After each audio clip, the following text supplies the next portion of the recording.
Will you describe your role in the social and political activity in the high school or college?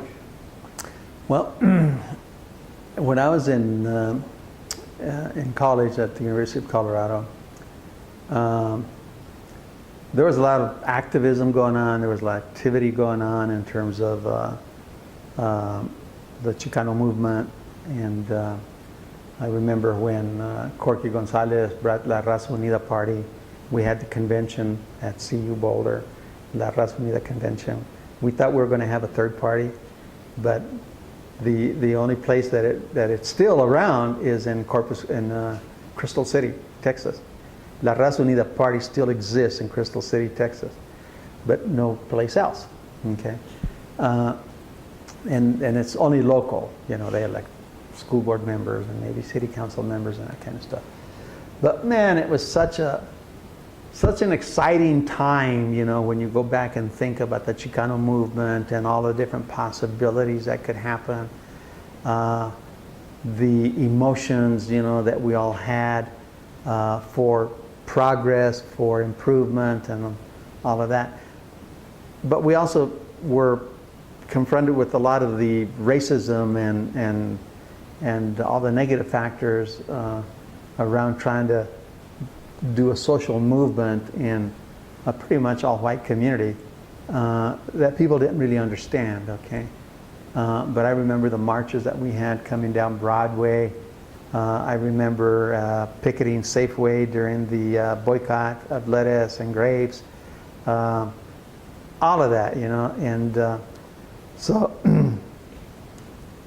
I was the director of the Migrant Action Program, student directors, because at CU Boulder you had student-run organizations. You had UMAS, the United Mexican American Students. You had MAP, which was the Migrant Action Program. You had the Black program. You had the Asian program, basically, and the Native American program. Those were the four very distinct programs that you had at the University of Colorado. And all of these had student-run governments, I guess, if you will. So I ran for the director of the Migrant Action Program and got elected by the student body of the Migrant Action Program. And then that was in 1973 that I was the the student director of the Migrant Action Program. And at that time I was studying, I'm a political science major, and I was studying poli-sci, and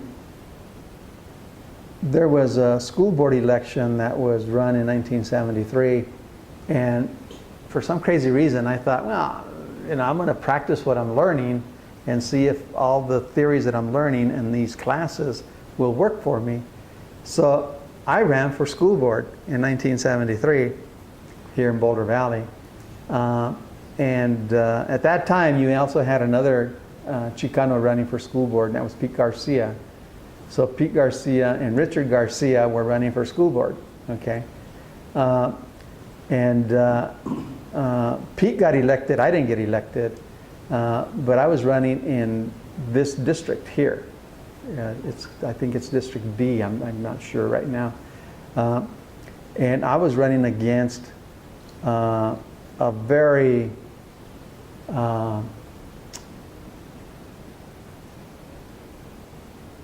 wonderful person that had a lot of history in Boulder, and a lot of money, but a lot of history in Boulder.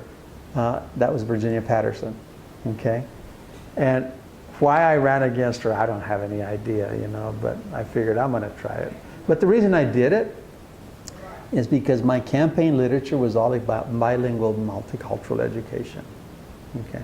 I was pushing the bilingual education conversation in 1973, just so that people would understand what that was.